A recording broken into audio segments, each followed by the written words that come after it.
Greetings, my friends. It's Henry. I'm back with BLU Review.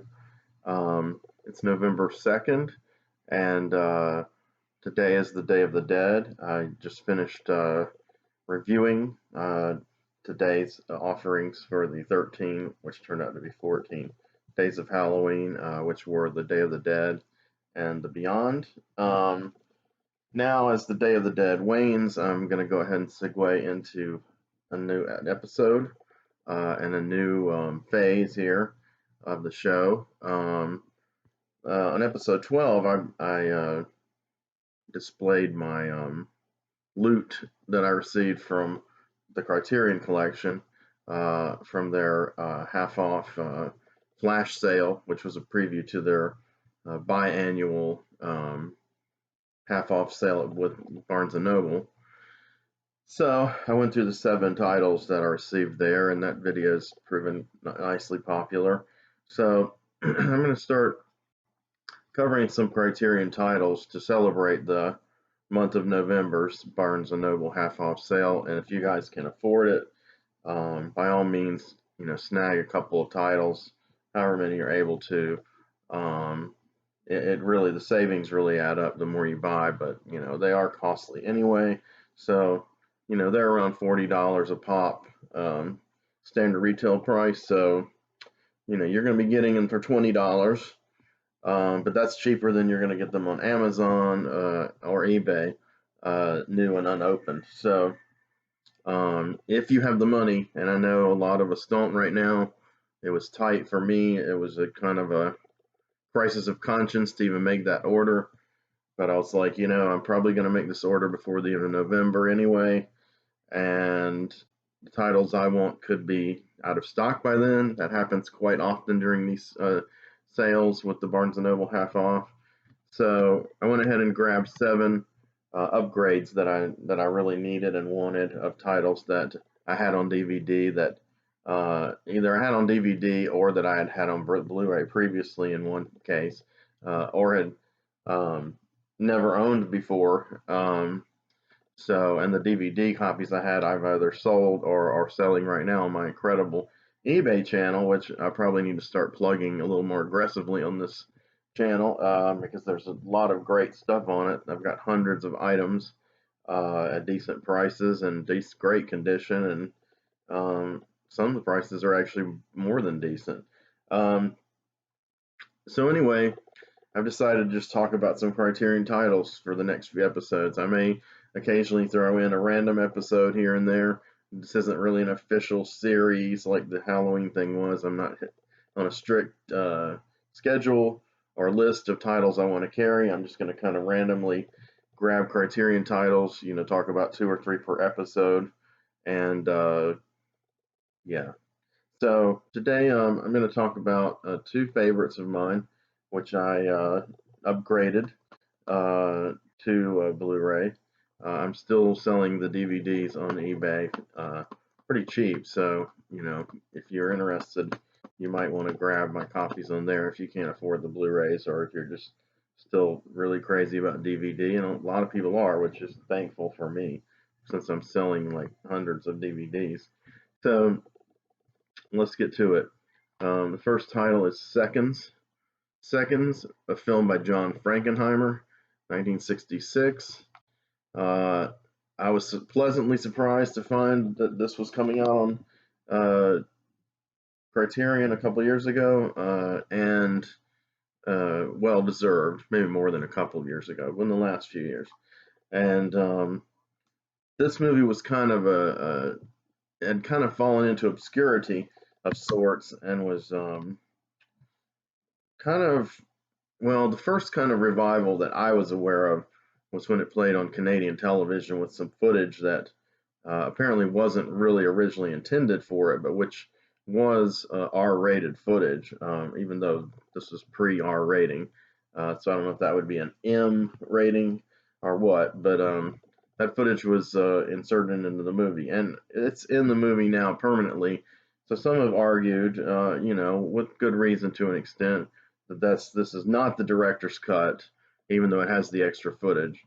I'm going to let other minds, grapple with that one. My good friend Bill White has made some interesting points about that kind of thing, and he's making them more eloquently and from a place of greater education in cinema than I have, or maybe ever will have. But I like it with the extra footage. This is the only version I've ever seen. I picked up a bootleg, probably of that very broadcast from Video Search in Miami around maybe 1996, and I loved this movie. The black and white photography by James Wong Howe is absolutely exceptional. Uh, I think it's Frankenheimer's best film. I prefer it to really great movies of his like 7 Days of May, and I prefer it to his masterpiece of sorts, The Manchurian Candidate, which everyone knows, I'm sure, written by George Axelrod, who went on to do the brilliant comedy Lord Love a Duck, which I reviewed a few installments back. So what is Seconds about? Well, uh, the reason I was interested in it was not so much just that Tim Lucas of Video Watchdog had reviewed the uncut Canadian broadcast version, but before that, I'd read about it in one of Danny Perry's excellent cult movie books, and so I was pretty curious, and I really enjoyed the movie once I got into it. I got the DVD that came out in the early 2000s, and now I've upgraded to the Blu-ray. So once again, what is Seconds before I hurtle off onto another completely, lengthy and superfluous tangent? Well, Seconds is a film starring Rock Hudson. Um, it's probably, to me anyway, I've seen quite a lot of Rock Hudson performances, starting with, as a small child, I caught some episodes of Macmillan and Wife, his television series with Susan St. James on the Mystery of the Week, which all rotated with Columbo and McCloud, and later some other shows like Quincy and such that spun off into their own series. I loved that show, by the way. Loved all those characters. Of course, Columbo has become, ubiquitous and iconic. Macmillan and Wife, not so much, but Rock was charming, and I enjoyed the show, the repartee between the Macmillan and his wife. Um, in this film, he doesn't begin as the star of the film. It begins with a character played by John Randolph, an older actor, that time older than Rock, who's weary, tired of his wife. I'm sorry, he's tired of his life, but he's also a little tired of his wife too. He feels like the passion has gone into their marriage. There's no, malice between them, but it just seems like they're going through the motions. His wife, played by um, I forgot her name. Her last name is Reed. She played Alice Horton for many, many years on Days of Our Lives until her death, I believe. And, she went from having like a family in the mid 60s on the show, the Hortons, to the Hortons becoming a marginalized group of characters um, till, 30, 35 years later. Due to the rapid soap opera aging syndrome, she was like a great great grandmother, but she was always the matriarch of that family. And this is the only role I've actually seen her in besides Days of Our Lives. Not that I'm into soap operas or anything like that. That's just total coincidence that I know all this, of course. Um, so the thing about it is they're having a late midlife crisis here. The husband is anyway, and so he has a friend who gives him a referral to this place where they create seconds, and basically a second is what it sounds like. It's a second chance at life. They It's a super top secret process. It's a very expensive process, but basically they give you plastic surgery so that you look, quite a bit younger. Um, then of course they exercise you rigorously to get your body back into shape that it's kind of fallen out of with age. Um, then they provide you with a new identity, a complete new identity, name, profession, uh, which they think is appropriate, one that they think is appropriate to you, and you've always wanted to do inside but never did for whatever reasons, and you become skilled at that, trained and skilled in that. Um, you have a new social security number, driver's license, a past that you can, tell people about. Um, but you got to follow the script, and you when you socially engage, you can't be talking about this guy used to be, and basically he's got to leave this banker, respectable figure character behind, uh, and go for a younger, um, kind of, I guess, more traditionally handsome, uh, in appearance, artist named Antioch Wilson. Love that name, Antioch, but he goes by Tony as a nickname.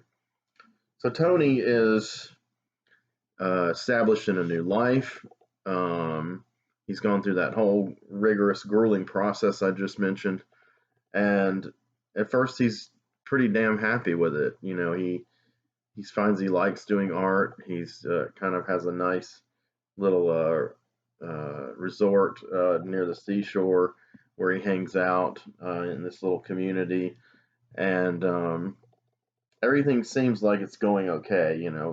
The his past self, the death is faked, so everyone, including his long suffering wife, believe that he's wiped off the earth, and now there's Tony Wilson that walks the earth, and he becomes involved with a woman in the community, played by Salome Yins, I believe is how you say her last name, and she actually is involved in some somewhat risque scenes, the ones that were not included theatrically but later reinserted. Um, and that was nice. They have kind of a wine soaked orgy of sorts in a giant wine barrel. She does, and some other people in the community. And finally, just he gets splashed with so much wine and stuff. He starts to get drunk too, and so then this Dionysian revelry. She's dancing naked, and they're kind of bonding, and he starts to really dig her. Um, so, he's got all set up. He has a chauffeur that's loyal to him that, played by Wesley Addy, um, who, knows his secret and keeps it kind of on the down low, and suggests that Tony do the same thing.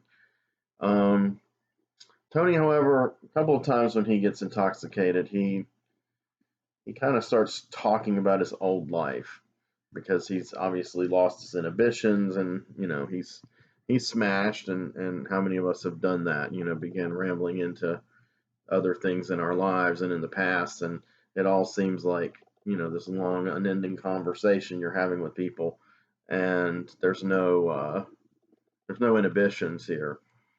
Well, unfortunately, Tony shouldn't have loosed his inhibitions because he learns to his dismay that everyone in the community, not just his butler, but everyone in the community that he's met, including Salome, his budding girlfriend, are in on this. They are all seconds, and they're supposed to keep the secret even from each other, or keep it kind of tacit. In other words, a lot of them know and just are like, we're cool, we don't talk about it, we know what we are, but we just continue to pretend to live this new life and just pretend that old life has never existed. But they've become dismayed with young Tony, who used to be, the older version. And he feels a little ostracized and alienated from this new scenario that he's come to like. Um, he tries to kind of reconnect with his past, which of course is very frowned upon by these people who are in charge of this operation, who are very mysterious, by the way. And like I said, it's a very expensive operation. Uh, the operation, like the plastic surgery, and the operation is in the whole thing that's being carried out. And he goes to revisit or to visit his wife in his previous life. And, you know, he pretends to be like a friend of his himself in his old life, an old friend that was never mentioned to the wife, and the wife is kind of puzzled because she didn't think that he had that many friends, or that he would have had a younger friend who, was this dashing looking artist guy. It just seems odd to her. She considered her husband to be very repressed, bottled up, and he was. And so Tony's reflecting on, like, look at this life I had, look at this life I have now. I kind of blew it the first time around, and now I'm blowing it the second time around. So he petitions the people in charge of the operation to say, hey, I want to do it again. I want a new face and a new identity again. I want to forget about Antioch Wilson, just as I forgot about my original self. And I want to try to start again. So I don't know, does that make him a third instead of a second? But becoming a third isn't really an option in this operation. Um, and he's in danger of exposing this like top secret, possibly on some levels illegal, uh, you know, outfit that is bringing in all this money and doing all this secret activity, like creating the false identities and stuff and such. So that jeopardizes their organization, their shadowy kind of cabal, so to speak. And so they tell Tony, hey, yeah, yeah, we'll do it. We'll do it for you. Come on. And, he goes into surgery, and all too late, he realizes that his plans and their plans are for him are not the same. And I'm not going to give away the ending, but suffice to say, at this climactic point, Rock Hudson gives what I've considered to be, and not just me, but many have considered to be, the finest performance of his career. Since he was a popular actor in the mid 60s, and this wasn't like a super obscure film, I mean, you would have thought he would have been nominated for an Academy Award for this role, but he wasn't. So, again, putting the lie to the Academy, even back then. For whatever reason, he was overlooked, not even nominated, which is silly. But like I said, I don't lend a lot of credence to the Oscars overall. Anyway, it's just nice when something I like is given some recognition through it. But it's intense. This is a really tightly coiled thriller.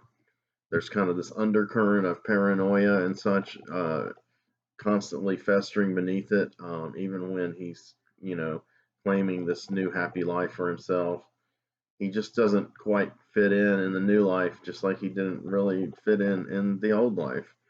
And, you know, no matter how many times you redo it, you might not ever get it right. So I guess maybe the moral of the story could be that, you should try to make the most of the life you have, and try to love yourself as you are, and develop yourself and your innermost desires as yourself, and grow and evolve that way, rather than go and have some artificial process foisted on you that's going to supposedly do all this work, which is basically inner work that you don't want to do yourself, or you're afraid you can't do, whatever reason. So if you have $1 million or whatever it costs laying around, you'll go ahead and let someone reconstruct you into someone new and do the work for you, and then you just have to live that life, and keep your mouth shut.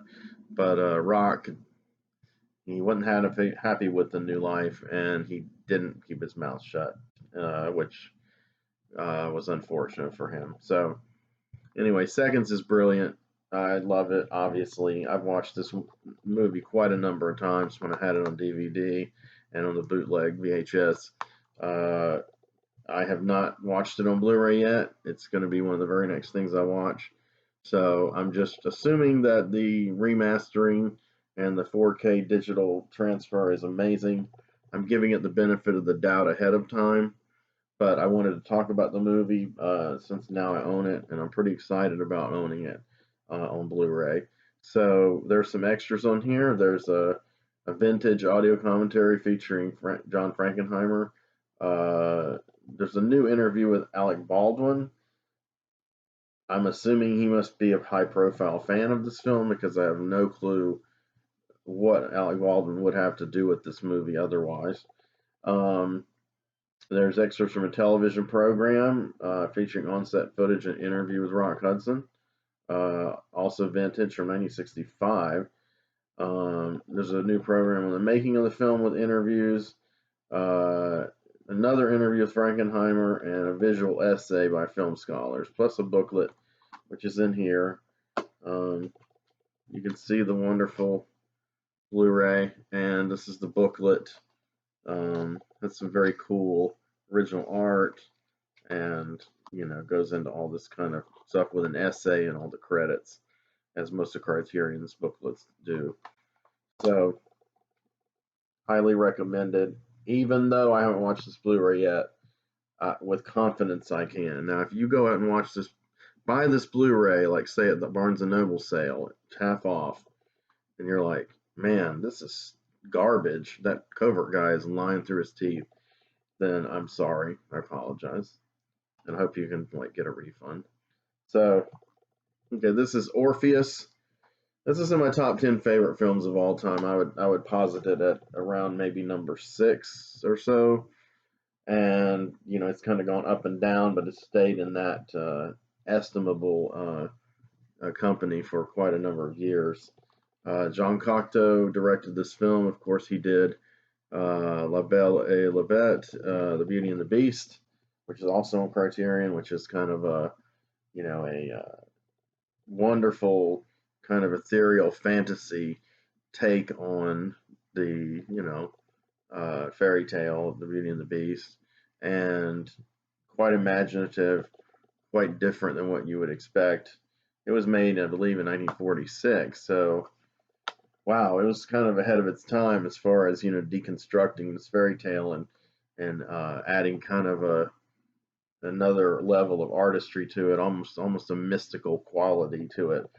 Well, he takes these qualities and amps them to the nth degree with Orpheus, which of course is inspired by the legend of Orpheus and Eurydice from Greek mythology.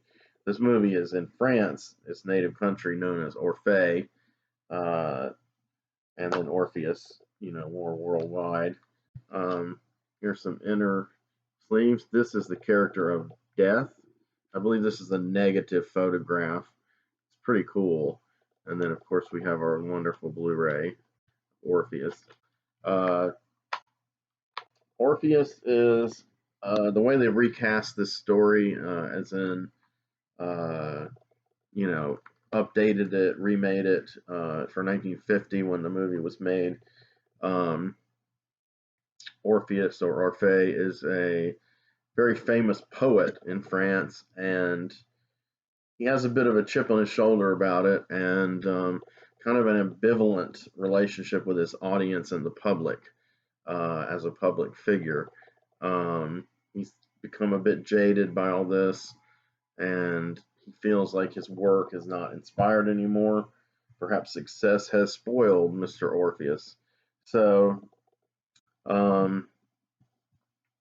he happens upon a traffic accident where a young guy named Segeste is killed, and these bizarre black-clad motorcyclists ferry him away under the aegis of this mysterious black-haired goth attired female, and who's like a princess or whatever. But she doesn't really have a name per se. Finally, he realizes well into the film that this woman is death, the literal incarnation of death. And mind you, this was 40 years before Neil Gaiman portrayed death as a goth chick in Sandman comic books. So this is kind of an impactful character and personification of death. Very ahead of its time, very influential, and maybe death. Maybe Maria Casares as death is the original goth chick. You never know. But Orpheus, he has a wife, Eurydice, and he learns soon that she's pregnant. Not soon enough, but he does learn in time that she's pregnant. And she's like your dutiful wife, and she's not the most exciting, woman for a guy like a heavy intellectual like Orpheus, but at the same time, she's extremely loyal. She's pretty, she's sweet, kind-hearted, feels very neglected, even though she's endlessly supportive of him. I don't know that he's endlessly supportive of her. He's a bit narcissistic. So, and he begins to become almost, shall we say, fatally attracted to death herself.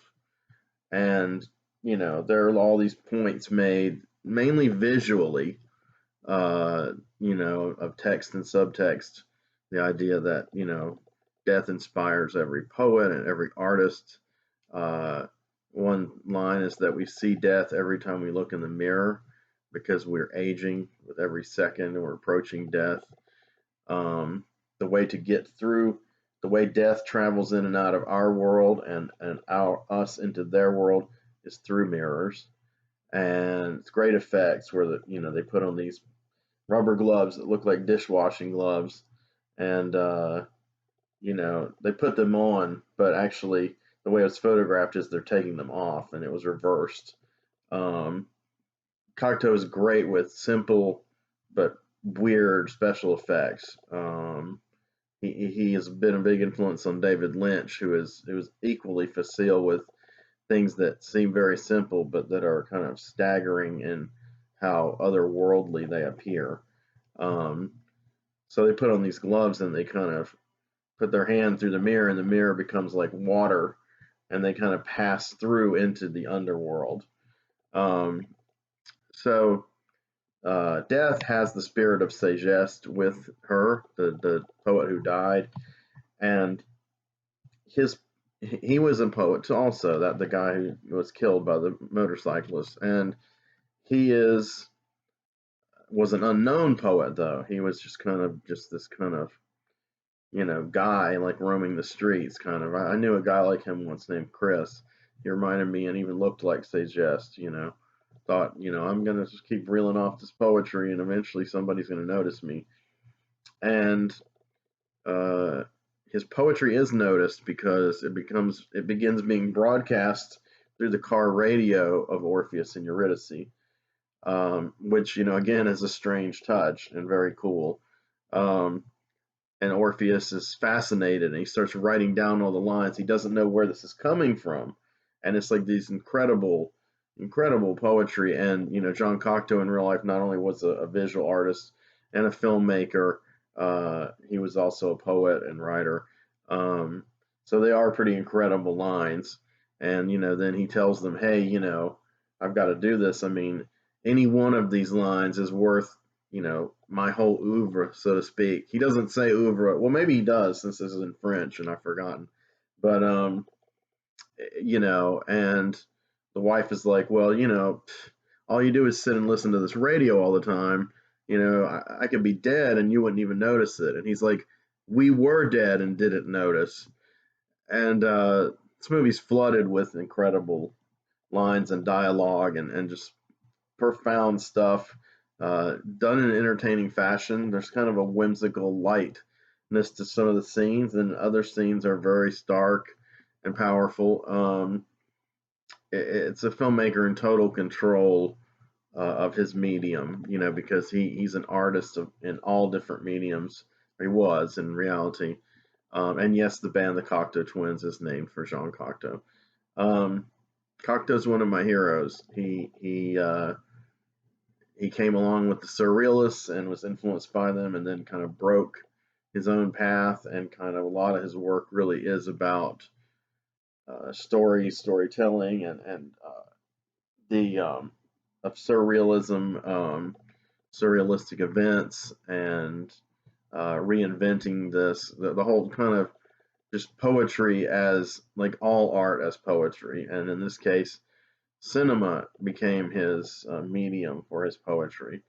Um, and of course, Orpheus is depicted as like the ultimate poet, even though he has become commercialized. He's kind of sold out, but he's kind of indifferent to that. He does want to put out great work. It's just he's a little dried up. He's a little tapped out. So, Sagests poems that are transmitted through the car radio inspire him no end. And then he starts putting the pieces together that the princess who was there when Sagest was killed is death, and she's the one who's responsible for his phrases. Sagest's phrases being pumped into him to use as his own. So he's kind of committing plagiarism here. Plagiarism from a mysterious voice on a car radio. But she knows better. They meet a few times, and it's obvious there's this intense attraction between them, and she becomes his new muse. And of course, with death as a muse, you might not belong to this world. Death has a chauffeur named Erdabees, something like that. Pronunciation wise, I know how to spell it, but he is a good guy. He's also dead, but he's pretty cool for a dead guy, and he falls in love with Eurydice, and she kind of vents her frustrations about her husband to him, and he begins to think, hey man, this Orpheus guy is an ungrateful wretch. And possibly he is. He's got his wife bearing their child, carrying their child right in front of him, and yet he's still off in this fantasy world where he's going to pursue this mysterious poetry and death herself.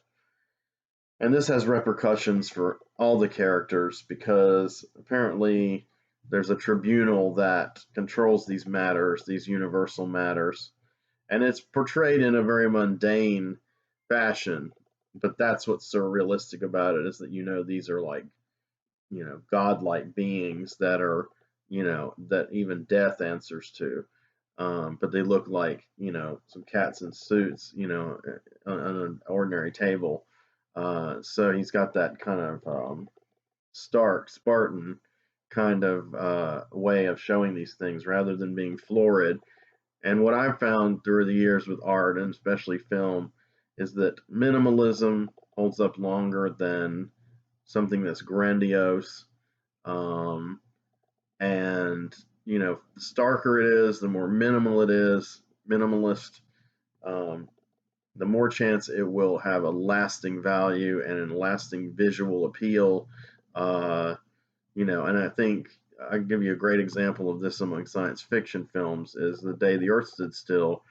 The black and white, simple effects, where you have just the stark looking robot. He's not like got transistors all over him or anything. He almost looks rubbery, which it is a rubber suit, but it ends up, it looks strange. It's supposed to be metal, but it's kind of rubbery. And then of course their ship is just a saucer. And when they use their lasers to destroy the tanks of the military, it's just a solid white beam, and then just vanishes with some cool photography.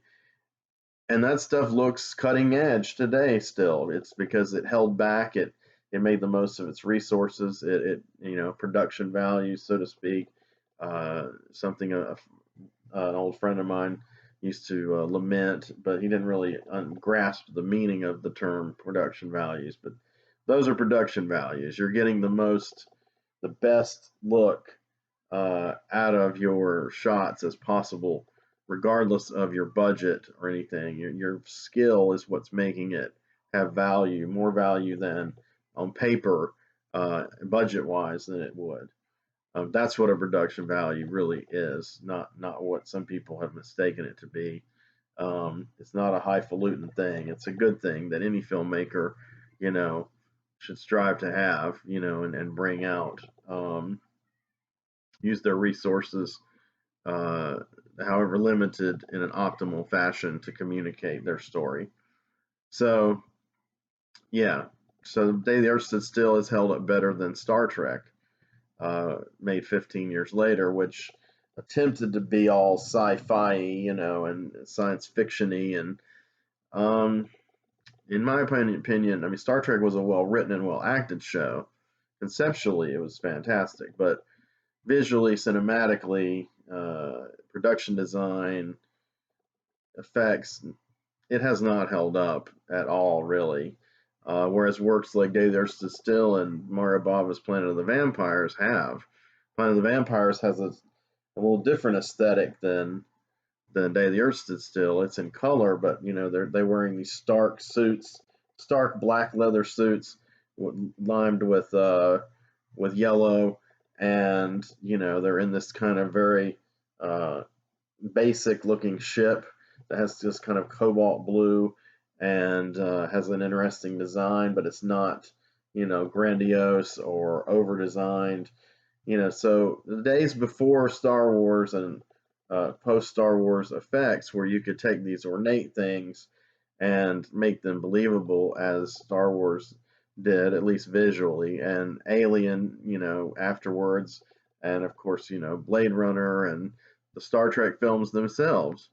Um, but in those days before that, the minimalist view was the best way to go. So same thing with Orpheus. He uses these very simple effects, but they are really mind-boggling and weird. And he's a true surrealist, and he's yet another person who David Lynch has been an heir to. Lynch is kind of an heir to Cocteau and Buñuel. He's kind of like the last modern American surrealist, and because he does these same things. In Twin Peaks: The Return, there are a number of effects that are kind of low tech, and then use CGI to enhance them, but not to make them look real. He doesn't enhance them in that fashion. He just enhances the weirdness of how they look, and so they look surreal. And that's a line that is hard to tread as an artist, but Lynch, like Cocteau and Buñuel, is a master. And Cocteau is certainly someone whose work is going to hold up over the next decades, as it has over the last several, maybe centuries, if we can make it that long as a species. So anyway, I highly recommend Orpheus. Again, I have not watched this Criterion Blu-ray yet. Shame on me, but I'm going to very soon.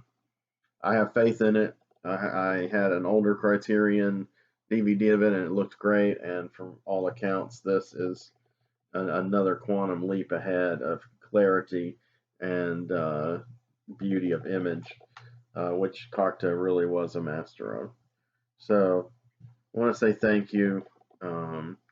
As you can tell, I'm a little more calm and sedate than in the prior episodes. Now that this 13 Days of Halloween kind of stress to get it all out, is done, I can kind of hopefully be a little more laid back on these and, continue being conversational with you. And I want to make you feel included, and I want to be inclusive. Not just feel like you're being lectured to, but like that we could be having a conversation about film, and I'm just sharing things with you, sharing ideas, sharing titles that you might like. And that's kind of my approach, at the moment. I don't know if it will alter at any time, but that's kind of what I'm comfortable with right now. And I hope it's working out for people watching it. You can give me feedback if you'd like, in the comments section or whatever. unless you hate it and are like threatening my life, in which case, just don't bother. I don't really need to hear it.